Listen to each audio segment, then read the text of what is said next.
તો મુખ્યમંત્રી સાહેબ સાથે આપની શું વાત થઈ અને મુખ્યમંત્રી સાહેબે શું જવાબ આપ્યો? જવાબ તો અમારે એક આવેદનપત્ર આપવાનું હતું અને ધારાસભ્યો સહિત સાંસદો સહિત અમે અમારા વડીલ મુરબ્બી આદરણીય કુંવરજીભાઈ બાવળિયા, કેબિનેટ કક્ષાના મંત્રી શ્રી રાજેશભાઈ ચુડાસમા, નીમુબેન, મોટાભાઈ પરસોત્તમભાઈ સોલંકી સહિત અમે આગેવાનો બધા ત્યાં રજૂઆત લઈને ગયા હતા અને એક આવેદનપત્ર આપ્યું છે અને એ આવેદનપત્ર ઉપર કામગીરી કરી અને યોગ્ય તપાસ થાય એ રજૂઆત સમાજની હતી અને એ દિશાએ કામ થશે એવો વિશ્વાસ છે.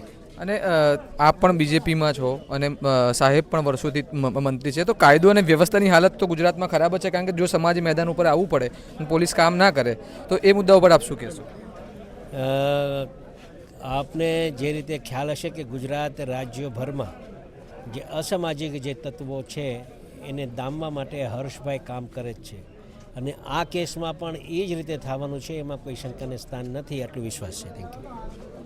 તો આપણી સાથે હીરાભાઈ સોલંકીએ વાત કરી અને એમને કહ્યું કે મુખ્યમંત્રીએ કહ્યું છે કે ચોક્કસ તમને ન્યાય મળશે અને બીજું કે ગુજરાતના ગૃહમંત્રીએ પણ કહ્યું છે કે આ મુદ્દા ઉપર જે પણ દોષી હશે અને એ લોકોને સજા મળશે અને નવનીતભાઈને ન્યાય મળશે. તો આ પ્રકારના વધુ અહેવાલ માટે જોડાયેલા રહો સ્વમાન સાથે. નમસ્કાર.